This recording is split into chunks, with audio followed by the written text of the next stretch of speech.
ওমা কি রান্না করছো? এই যে মটর শাক করছি, এসো দেখবো বলছিলে। হ্যাঁ ঠিক আছে। দেখো প্রথমে তেল দিয়ে দিলাম।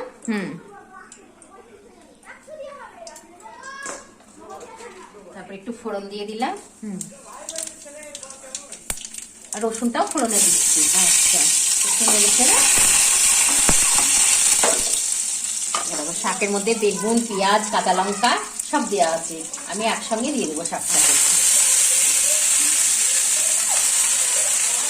আলাদা করে দেওয়ার দরকার নেই। না, এইভাবে করলেই ভালো টেস্ট হয়, আমি দেখেছি, খেতে ভালো লাগে। এই শাকগুলো একটু ভাজা ভাজাই হয়, ধরো। হ্যাঁ এর আগে সব শাকগুলো ছিল না, খেসারির শাকটা হ্যাঁ যেমন ভাজা ভাজা করেছিলাম, এটাও এরকম। এরকম হলুদ দিয়ে দিচ্ছি,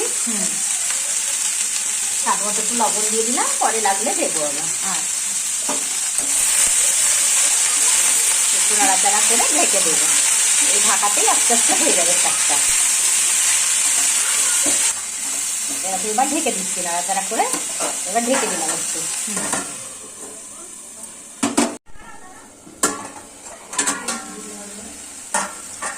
এরকম দেখো শাকটা কেমন কমে গেল, এত ভাজা ভাজা হয়ে যাচ্ছে শাকটা।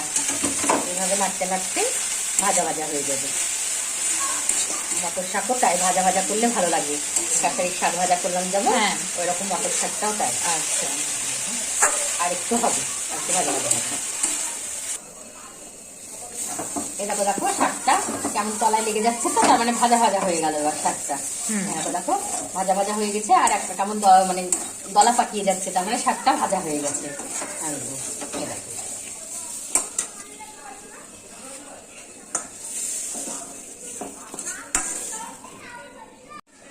শাকটা কতটা ছিল মা? একদম অল্প হয়ে গেল। ও শাকটা খুব কচি ছিল, সেই জন্য অল্প হয়ে গেল। খুব নরম ছিল, দেখলে না শাকটা? টাটকা শাক একদম। খাবে, খেয়ে বলবে কেমন হয়েছে। ঠিক আছে, দেখতে দারুণ হয়েছে।